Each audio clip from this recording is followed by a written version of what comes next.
In the world of luxury cars, powerful tenders, and whispered corruption, one name stands out. Vusi Cat Matlala.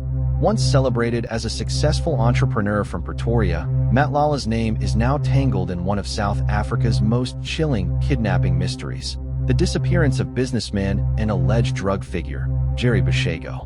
What started as a simple business meeting quickly turned into a nightmare that exposed the underbelly of money, drugs, and political power. This is the story of Vusi Cat Matlala. Vusi Matlala wasn't always surrounded by controversy.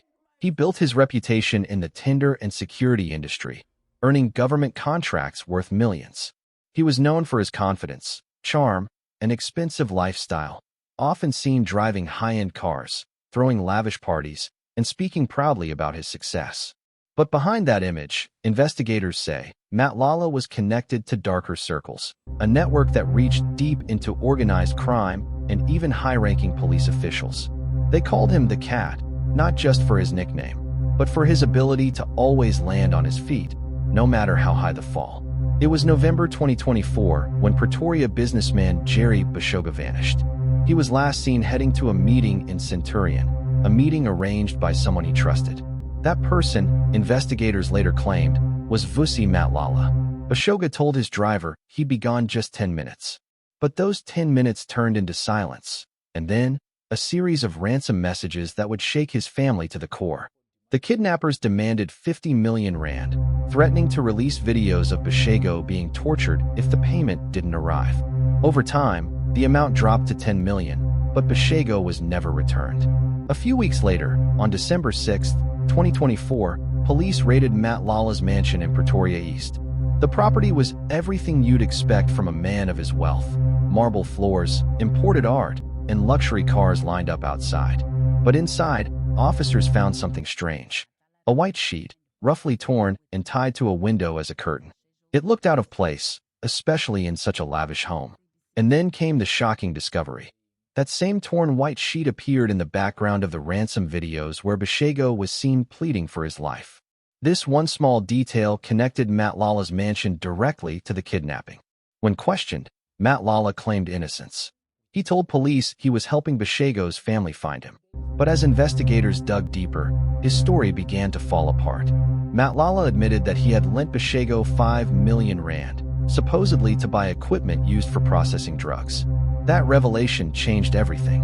It was no longer a kidnapping case alone. It was now a fallout from a massive drug deal gone wrong. Sources said the deal involved a 30 million rand shipment hidden in barrels. When payments failed and trust collapsed, the underworld wanted repayment, not through court, but through blood. As investigators pushed harder, they ran into something even more troubling: a wall of corruption and influence protecting Matlala. He openly bragged about his friendships with top-ranking police officials, including suspended Deputy National Commissioner Shadrach Sabia and organized crime head Richard Shabiri. He even handed their personal phone numbers to officers during the raid, as if daring them to make a move. Soon after, the kidnapping docket was quietly moved from local detectives to head office in Pretoria, where it stayed buried for months. For many, that was no coincidence. It was protection. At the Matlala Commission in 2025, new testimony revealed chilling details. Investigators described the same torn sheet found at Matlala's mansion, identical to the one seen in the videos. They also found weapons, fake permits, and links to Matlala's private security company. Every clue pointed toward the same conclusion. Jerry Boshoga was likely held, at least for a time, inside Matlala's property. But by then he was gone. In March 2025, new ransom videos surfaced. Boshoga appeared weak, exhausted, and terrified. With shaking hands, he begged for his life. "I can't die like this. Please pay them." It was the last known recording of him. Since then, there has been no confirmed sighting. No proof of life. Only unanswered questions, and a trail of corruption that leads straight to the top. Was Vusi Cat Matlala the true mastermind, or just another pawn in a dangerous game of drugs, money, and power?